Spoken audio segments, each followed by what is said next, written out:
Supposons que vous arriviez à vous libérer 5 minutes par jour. Ça vous ferait 1825 minutes par an, donc 30 heures par an. Maintenant, imaginez que vous gagnez 10 minutes par-ci, 5 minutes par-là. Ça vous laissera plus de temps pour vaquer plus efficacement à des activités essentielles. C'est d'efficacité et de productivité que nous allons parler aujourd'hui. I love to see that morning light shine down. 'Cause Clovis, she brings that crown. Bonjour à tous et bienvenue au podcast Succès Matinal. Je m'appelle Clovis Touvent et avec mes plus de 20 ans en tant qu'entrepreneur en France, je suis là pour vous montrer les coulisses de l'entrepreneuriat en solo. L'entreprise de vente d'épices et de sauces barbecue de Mira est créée. Elle sait maintenant que pour faire connaître son activité et vendre beaucoup, les réseaux sociaux sont ce qu'il y a de plus efficace et accessible pour elle.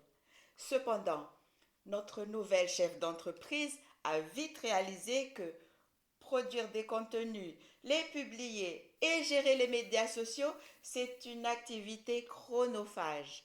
Sa question est: comment faire pour se libérer du temps afin de se concentrer un peu plus aux choses essentielles et à sa vie de famille? Non que le marketing digital ne soit pas essentiel, mais quand même. Avant de rentrer dans les détails, parlons de productivité. La productivité est un indicateur clé de performance économique qui reflète la capacité à produire plus avec moins. Donc, délivrer plus en un minimum de temps.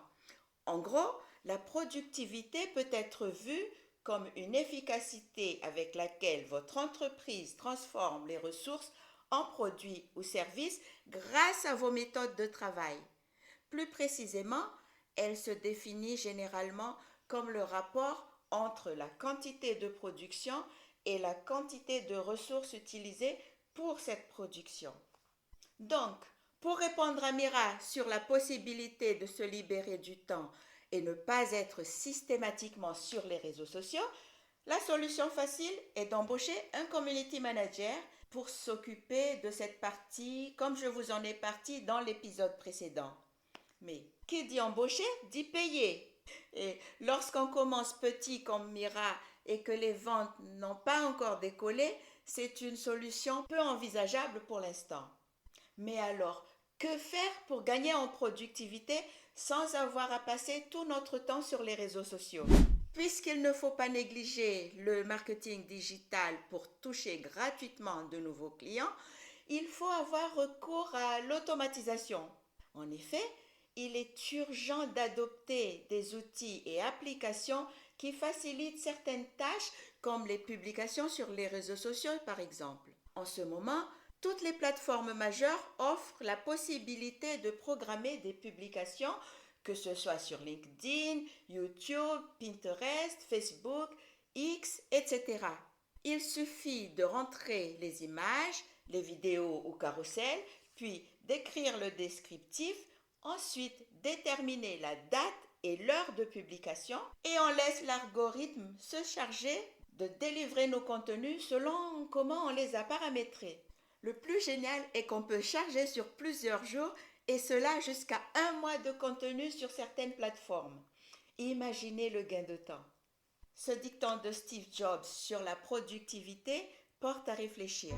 Vous ne pouvez pas ordonner la productivité, vous devez fournir les outils pour permettre aux gens de devenir meilleurs. Steve Jobs. Ce qui nous emmène aux solutions suivantes. Il existe aussi des applications payantes depuis lesquelles on peut programmer les contenus pour tous les réseaux sociaux d'un seul endroit. C'est-à-dire que depuis une seule application, vous pouvez projeter tous vos posts aux dates et heures prédéterminées pour chaque média social. Vous pouvez charger jusqu'à 7 à 8 réseaux sociaux, blogs et YouTube si ça vous dit. Extraordinaire!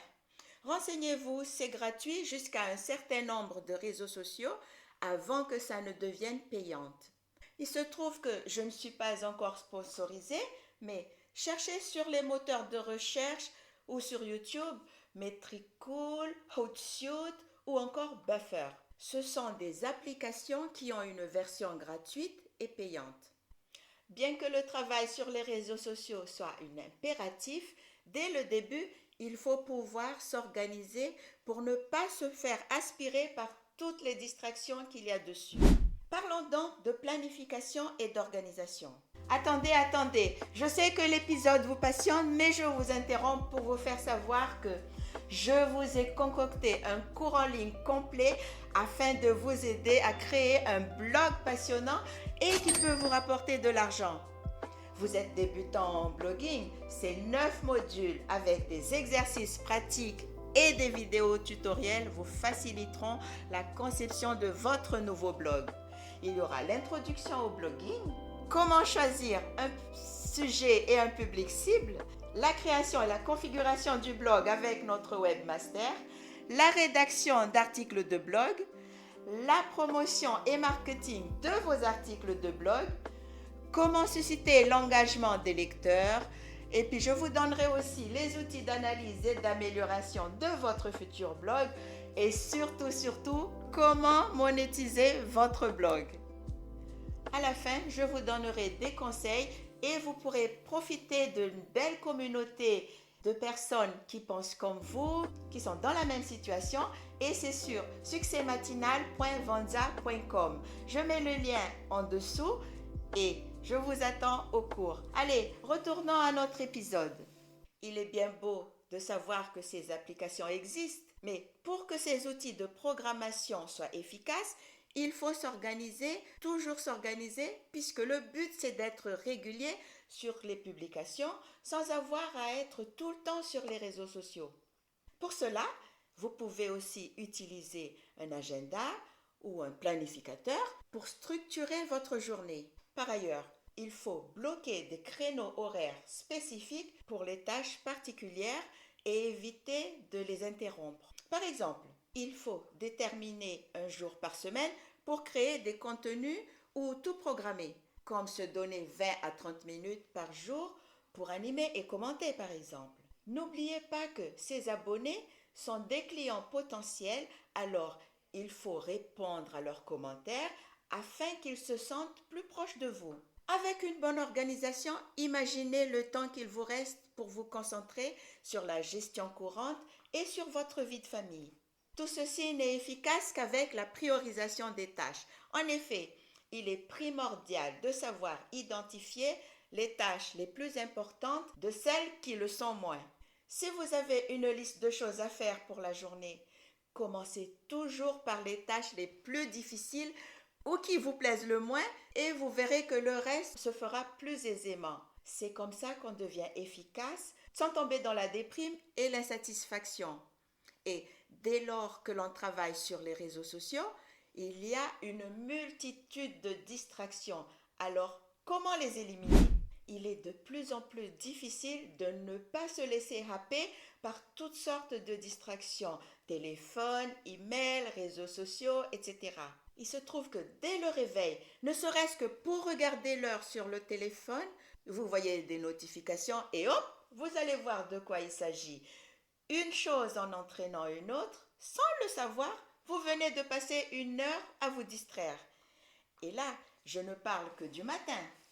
Mon credo est que je dois prendre soin de moi car un corps et un esprit sain sont essentiels pour optimiser la productivité. Je me lève vers 5 heures du matin et par principe, je me donne le temps de me concentrer sur l'essentiel et ne me mets devant l'écran qu'après ma routine matinale qui consiste à commencer par une séance de méditation de 15 minutes, suivie d'une douche et d'un petit déjeuner copieux. Ainsi, mon premier acte professionnel de la journée consiste à regarder mon agenda sur lequel j'ai ma liste de choses à faire pour la journée que j'ai dressée la veille. Maintenant, je fais une pause de 5 minutes toutes les heures pour garder l'esprit vif. Et dans la mesure du possible, je déjeune à heure fixe et me permets une micro-sieste de 20 minutes avant de reprendre le travail que je finis généralement vers 19h. Je consacre ma soirée à ma famille et j'ajuste mes plans pour rester sur la bonne voie en réévaluant régulièrement l'efficacité, les progrès et les priorités de la semaine afin de toujours optimiser la productivité. Et qu'en est-il des amis perturbateurs? Parce qu'il y en a. Eh bien, il faut savoir dire non. Il est vrai qu'il faut avoir une vie sociale lorsqu'on est chef d'entreprise. En revanche, pour gagner en temps et en clarté d'esprit, il faut pouvoir dire non aux nombreuses sollicitations. Dire non aux tâches et aux activités qui ne sont pas essentielles vous laisse du temps précieux pour travailler efficacement sur votre projet. Je vais conclure avec cette belle citation de Henry Ford, car il faut toujours avoir l'obsession de l'efficacité et avoir suffisamment d'humilité pour apprendre continuellement de nouvelles compétences. Celui qui arrête d'apprendre est vieux, qu'il ait 20 ou 80 ans. Celui qui continue d'apprendre jour après jour sera toujours jeune. Henry Ford. À bon entendeur. J'espère que l'épisode d'aujourd'hui vous a apporté les réponses à vos questionnements sur l'efficacité et la productivité. La semaine prochaine, j'aborderai le sujet de l'étonnante réaction des jeunes de différents horizons face à la réussite et à la richesse. Et n'oubliez pas que je peux vous assister lors de vos démarches à la création d'entreprises et plus. Pour en discuter gratuitement, je vous invite à prendre rendez-vous en cliquant sur le lien dans la description ci-dessous. Salut!